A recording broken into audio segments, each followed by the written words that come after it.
برادران ملت اسلامی، السلام علیکم ورحمۃ اللہ وبرکاتہ۔ الحمد للہ وکفا وسلام علی حبیبہ المصطفیٰ، اما بعد فاعوذ باللہ من الشیطان الرجیم، بسم اللہ الرحمن الرحیم۔ فبما رحمۃ من اللہ لنت لهم ولو كنت فظا غلیظ القلب لانفضوا من حولک، صدق اللہ مولانا العظیم۔ بارگاہ رسالت معاب صلی اللہ تعالی علیہ وسلم میں درود پاک کا ہدیہ پیش کریں۔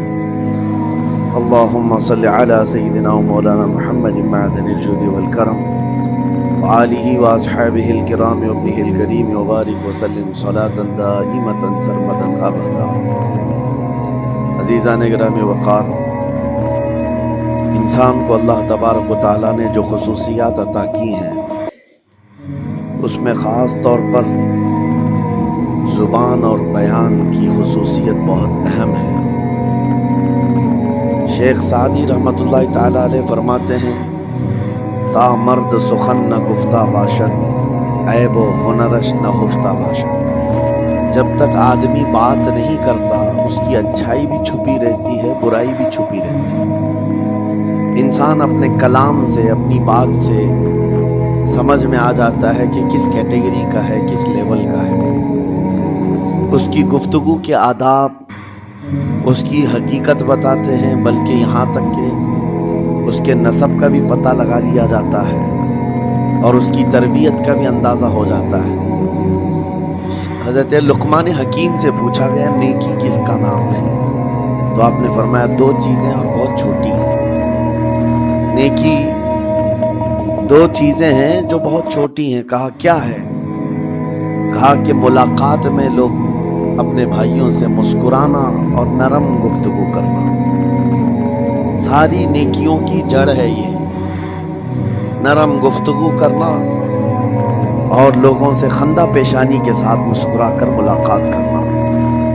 لیکن میرے عزیزو، یہ دو چیزیں بناوٹی تو بہت سارے لوگوں کے ساتھ آ سکتی ہیں، اخلاق تصنع جس کو کہتے ہیں، تکلف کے ساتھ بہت سارے لوگوں کے ساتھ آ سکتی ہیں، لیکن حقیقت میں جس انسان کی طبیعت میں یہ دو چیزیں ہونی چاہیے، وہ کب سمجھ میں آتی ہیں؟ اس وقت مولا علی کرم اللہ وجہہ الکریم نے فرمایا، کسی انسان کو اس کی حقیقت دیکھنا ہو تو غصے کے عالم میں اسے دیکھو۔ وہ اپنے آپے سے باہر ہوتا ہے یا اپنے مزاج کے خلاف کس طرح بات کو سن کر کے تحمل رکھتا ہے۔ سب سے بڑا پہلوان وہ ہے جس نے اپنے غصے کو کنٹرول کیا اور اپنی زبان پر قابو پا لیا، ورنہ یہ وہ لمحہ ہے جب انسان پھٹ پڑتا ہے، جو دل کے اندر ہے سب کہہ جاتا ہے۔ آپ کو میں بتاؤں، نبی کریم صلی اللہ تعالیٰ علیہ وسلم کے عظیم اخلاق کریمہ، بخاری شریف کی حدیث ہے، حضور مسجد نبوی میں تشریف فرما ہے۔ اس وقت مسجد نبوی، آج ہو سکتا ہے آپ کے ذہن میں جو امیج ہے مسجد نبوی کی، بہت بڑی عالی شان مسجد، لیکن وہ زمانہ نبوی میں اس طرح کی نہیں ہے۔ کچی دیواریں تھیں، اوپر چھپر کے چھت پڑے ہوئے تھے اور مٹی کی زمین تھی۔ یہ مسجد نبوی کی شکل اس زمانے میں حضور اکرم صلی اللہ تعالیٰ علیہ وسلم اپنے صحابہ کے ساتھ بیٹھے ہیں۔ ایک دیہات کا رہنے والا شخص آیا۔ ایک بات یاد رکھیں کہ دیہات میں، گاؤں میں رہنے والوں کے اخلاق اور تمیز میں بڑا فرق ہوتا ہے، ان کے ہاں آداب کی کمی ہوتی ہے۔ وہ شخص آیا اور مسجد نبوی میں آ کر حضور صلی اللہ علیہ وسلم سے کچھ بات چیت کیا، اور تھوڑی دیر کے بعد مسجد میں ہی کھڑے ہو کر پیشاب کرنا شروع کیا۔ بخاری شریف میں یہ حدیث موجود ہے۔ جب مسجد نبوی میں کھڑے ہو کر پیشاب کرے تو صحابہ اکرام سب دیکھ کر کے دوڑانے لگ گئے، خذوہ خذوہ، پکڑو اس کو، پکڑو اس کو، اور صحابہ دوڑاتے تھے، وہ پیشاب کرتے ہوئے بھاگتا تھا پوری مسجد میں۔ نبی پاک صلی اللہ تعالی علیہ وسلم نے فرمایا، دعوہ، چھوڑ دو اس کو، کر لینے دو، پیشاب کر رہا ہے مسجد میں، چھوڑ دو اس کو۔ جب وہ صحابہ اکرام حضور کا حکم سنتے ہیں، سب پیچھے ہٹ گئے۔ تھوڑی دیر کے بعد نبی کریم صلی اللہ تعالیٰ علیہ وسلم نے صحابہ سے فرمایا، پانی کے ڈول بھر کر کے لائے جائیں۔ صحابہ سے ہی منگوایا. پانی کے ڈول بھر کر کے لائے گا اور مسجد نبوی کے میدان میں فرش پر بہایا گیا اور صاف کیا گیا. اب وہ شخص نہایت ہی ڈرا سہما کھڑا تھا. میرے ساتھ کیا ہوگا پتہ نہیں. میں نے پیشاب کیا، اب مجھے یہ لوگ قتل کر ڈالیں. نبی کریم صلی اللہ تعالی علیہ وسلم نے قریب بلایا اور فرمایا، نہایت نرم گفتگو کے ساتھ حضور فرماتے ہیں، یہ اللہ کا گھر ہے، یہاں پیشاب نہیں پیشانیاں رکھی جاتی ہیں. بس یہ جملہ ہے، بخاری شریف میں موجود ہے. یہاں عبادت کی جاتی ہے. اتنا کہہ کر رخصت ہو گئے، رخصت کر دیا. وہ دیہات سے آیا ہوا جو نوجوان تھا یا شخص تھا، باہر نکلتے ہی وہ کلمہ طیبہ پڑھ کر حضور کی غلامی میں شامل ہوا. میں نے وہ بلند عالی اخلاق نہیں دیکھے. نبی کریم صلی اللہ علیہ وسلم کے بارے میں قرآن کہتا ہے، فَبِمَا رَحْمَةٍ مِّنَ اللَّهِ لِنْتَ لَهُمْ. اللہ کی رحمت سے آپ لوگوں کے لیے نرم ہیں، اس لیے لوگ آپ کے ارد گرد لگے ہوئے رہتے ہیں. وَلَوْ كُنْتَ فَظًّا غَلِيظَ الْقَلْبِ لَانْفَضُّوا مِنْ حَوْلِكَ. اے رسول، اگر آپ سخت دل ہو جائیں تو پھر یہ سب چھٹ جائیں گے، آپ سے دور ہو جائیں گے. اس رسول کے لیے جب کہا گیا ہے کہ اگر آپ سخت ہو جائیں تو لوگ چھوڑ کر کے دور ہو جائیں گے، تو ہمارے اور آپ کے لیے کس قدر لہجے کی پابندی ضروری ہے. ہاں عزیزان گرام وقار، اپنی گفتگو، اپنے کلام، اپنی بات چیت سے آپ اپنے سلیقے بتاتے ہیں. گالی گلوچ کرتے ہوئے جن کی صبح شامیں ہوتی ہیں، ان کو دیکھ کر کے ہی پہچان میں آ جاتا ہے کس گھر سے یہ تعلق رکھتا ہے، کہاں ان کی تربیت ہوئی ہے، کس طرح ان کے آداب سکھائے گئے. اسی لیے میرے عزیزوں، بچوں کو آوارہ بھی نہ چھوڑ دینا کہ وہ اپنی زبان گلی کوچوں سے سیکھ کر کے جائیں. کل کو ہوگا یہ کہ اس کی زبان کی وجہ سے لوگ تمہیں تان و تشنیع کریں گے، اس کا باپ ایسا ہوگا اس لیے بچہ ایسا ہے، اس کی ماں اس طرح ہوگی اس لیے اس کی گفتگو ایسی ہے. کیونکہ موسٹلی زیادہ طور پر بچے اپنے ماں باپ کے اخلاق کو نقل کرتے ہیں، ٹرانسفر ہوتی چلی جاتی ہیں. ایک بار حضور اکرم صلی اللہ تعالی علیہ وسلم مسجد نبوی سے باہر نکل کر جا رہے ہیں. توجہ میرے عزیزوں، اخلاق کہاں دکھانے چاہیے اور ہماری بات چیت کے انداز ہمیں کہاں ہونا چاہیے میں آپ کو بتاؤں.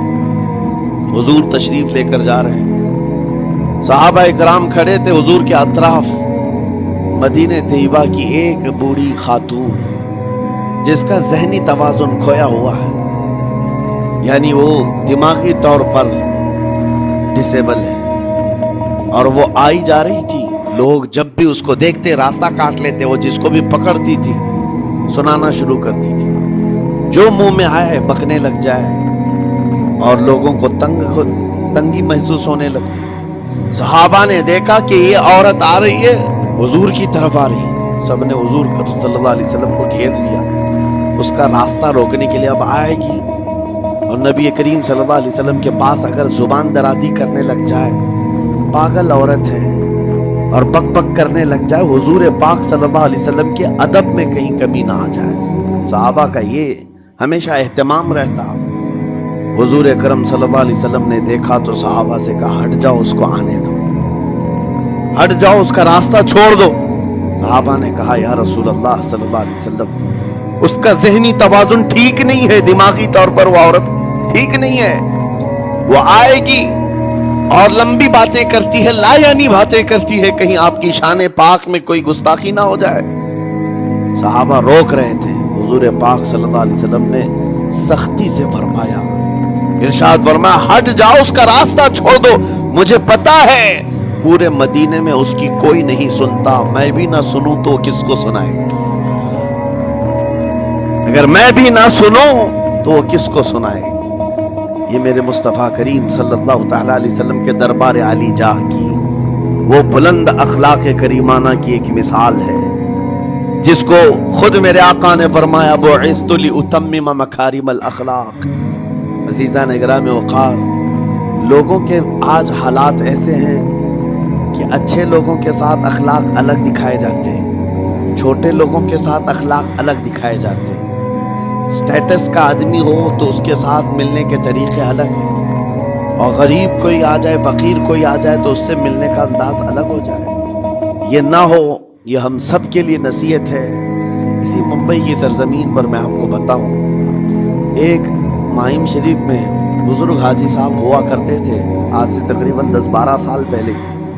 وہ کئی لوگوں سے ایک سوال کرتے تھے پکڑ پکڑ کر کے کہ میرا ایک سوال ہے، آپ جواب دیں گے، میرا ایک سوال ہے. کئی علماء سے انہوں نے پوچھا، مجھ سے بھی انہوں نے، جب میں نیا تھا مصر سے پڑھ کر کے آیا تھا، میرے پاس آ کر کہا کافی سالوں سے میرے ذہن میں ایک سوال ہوتا ہے، میں آپ سے بھی پوچھنا چاہتا ہوں. کہا بتائیے کیا ہے؟ کہا میں حضور سرکار مجاہد ملت رحمت اللہ علیہ کا مرید ہوں. علامہ حبیب الرحمن مجاہد ملت، رئیس اعظم اڑیسہ، جن کے خدمات جلیلہ آج ہو سکتا ہے نئی جنریشن کو نہ معلوم ہو. ان کا لقب ہے مجاہد ملت، جنہوں نے سنیت کی بقا کے لیے اپنا تن من دھن سب قربان کیا تھا. وہ مجاہد ملت عظیم بزرگ ولی کامل ہے. ورما یہ حاجی صاحب کہتے ہیں کہ میں ایک نارمل آدمی تھا، کڑیا تھا، یعنی گھر بنانے کا کام کرتا تھا. جب وہ ممبئی تشریف لاتے تو دوڑ کر کے ہر جگہ سے لوگ ملنے آتے، میں بھی گیا تھا. اور اس وقت میں جوان تھا. حضور مجاہد ملت رحمت اللہ علیہ کی بات وہ بتا رہے ہیں کہ لوگ لائن لگا کر کے مصافحہ کر رہے تھے، مل رہے تھے. جب مل رہے تھے تو پھر میرا نمبر آیا، میں ملنے کے لیے گیا. بزرگوں کے سب ہاتھ چومتے ہیں، یہ ہمارے سنیوں کے طریقے. ادب، علماء ذوی الاحترام کے ہاتھوں کا بوسہ لینا یہ مستحسن ہے، یہ ہمارے آداب میں سے، معمولات اہل سنت میں سے. تو جب سب لوگ ان کے دست بوسی کر رہے تھے، ہاتھ چوم رہے تھے، میں بھی قریب گیا. اور جب میرا نمبر آیا، میں ہاتھ چومنے کے لیے گیا تو انہوں نے میرا ہاتھ لے کر خود ہی چوم لیا. وہ بزرگ عالی جاہ ولی کامل جن کو دنیا مجاہد ملت کہتی ہے، میرا ہاتھ انہوں نے چوم لیا. اور میرے اندر ایسی پشیمانی تھی کہ میں کیا کروں، سمجھ میں نہیں آیا. میں ایک معمولی سا کڑیا، اور کہاں ان کا مقام، کہاں میرا. تو اس کے بعد وہ اس بے چینی میں رہتے تھے کہ ایسا کیوں کیا، ایسا کیوں کیا، کیونکہ پوچھنے کا موقع ہی نہیں ملا. ایک بزرگ تھے، انہی کے خلیفہ تھے حضور مجاہد ملت کے. انہوں نے اس کا جواب دیا. میرے عزیزوں، کیا بہترین جواب تھا. حضرت مجاہد ملت رحمت اللہ تعالی علیہ یہ چاہتے تھے کہ ہزاروں لوگ ہماری تعظیم کرتے ہیں تو کہیں ہمارے دماغ میں بادشاہت کا خیال نہ آئے، ہم غریب اور فقیر کا ہاتھ چوم کر اپنے نفس کی مخالفت بھی کرتے ہیں. اخلاق کریمانہ دکھانے کے لیے اسٹیٹس والوں کے ساتھ ہی نہیں، غربا فقراء کے ساتھ بھی وہ اخلاق ہو. نبی کریم صلی اللہ تعالی علیہ وسلم کے وہ آداب آج اگر آپ اپنا لیں، بہت ساری کڑوی چیزیں ویسی ختم ہو جائیں. آج ممبئی کی سرزمین پر سب سے بڑا یہ چیلنج ہے بات کرنے میں. نوجوانوں کے تو آج پارے چڑھے ہوئے ہوتے ہیں، ان سے کوئی بھی بات کر لیں، جس تیور میں یہ بات کرتے ہیں ایسا لگتا ہے کہ ابھی لڑائی ہو جائے گی، ابھی جھگڑا ہو جائے گا. اس کی عادت سی بن گئی ہے. آپ کو پتا ہے فرمایا گیا، عربی کا قول ہے، جراحت السنان لها التیام ولا یلتام ما جرح اللسان. تلوار سے، چاقو سے دیا ہوا زخم سوکھ سکتا ہے، زبان سے دیا ہوا زخم کبھی نہیں سوکھتا. زبان سے دیا ہوا زخم نہیں سوکھتا. بولنے سے پہلے 1000 بار اس بات کو خیال ہونا چاہیے کہ میں جس کو بول رہا ہوں کہیں اس کا دل چھلنی تو نہیں ہو جائے.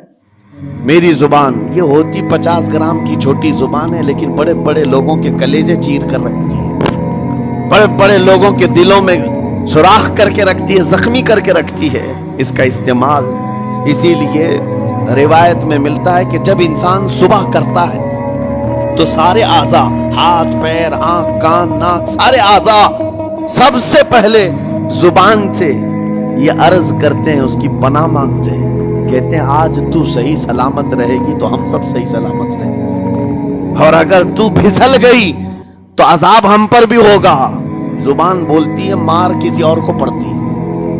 کوئی زبان کو مارتا نہیں ہے، گالی زبان دیتی ہے، لیکن مار کبھی پیٹھ پہ پڑتی ہے، سر پہ پڑتی ہے، ہر جگہ پڑتی ہے. تو یہ زبان نبی کریم صلی اللہ تعالی علیہ وسلم نے ارشاد فرمایا من یضمن لی ما بین لحیتیہ وما بین، حضور پاک صلی اللہ تعالی علیہ وسلم فرماتے ہیں جس نے دو چیزوں کی ضمانت مجھے دے دی، حفاظت کی، میں اسے اضمن لہ الجنہ، میں اس کو جنت میں لے جانے کی ضمانت دیتا ہوں۔ دو چیزیں کیا ہیں؟ حضور فرماتے ہیں ایک دو جبڑوں کے بیچ میں جو موجود زبان ہے اس کی حفاظت کر لے، اور دو رانوں کے بیچ میں جو شرمگاہ ہے اس کی حفاظت کر لے، یہ دو چیزیں جس نے بچا لیا میں اس کو جنت میں لے جانے کی ذمہ داری دیتا ہوں، ضمانت دیتا ہوں۔ اس کا کتنا بڑا کردار ہے، یہ زبان کا کتنا بڑا کردار ہے۔ اور حضور نے ایک بار پکڑ کر کے فرمایا تھا، زبان کو پکڑ کر کے کہا تھا یہ وہ زبان ہے جو انسان کو جنت میں بھی لے جاتی ہے اور دوزخ میں بھی لے جاتی ہے۔ کلمہ کس سے پڑھتے ہیں آپ؟ لا الہ الا اللہ، زبان ہی سے تو پڑھتے ہیں، اسی کلمے نے آپ کو جنت تک پہنچایا۔ اور کافر جو کفر کرتا ہے وہ بھی زبان سے ہی کرتا ہے، اور زبان اسے ہمیشہ کی دوزخ میں لے جاتی ہے۔ اس زبان کو چلانے سے پہلے 1000 بار سوچ لیں کہ آج لہجوں کی سختیاں بڑھتی چلی گئیں،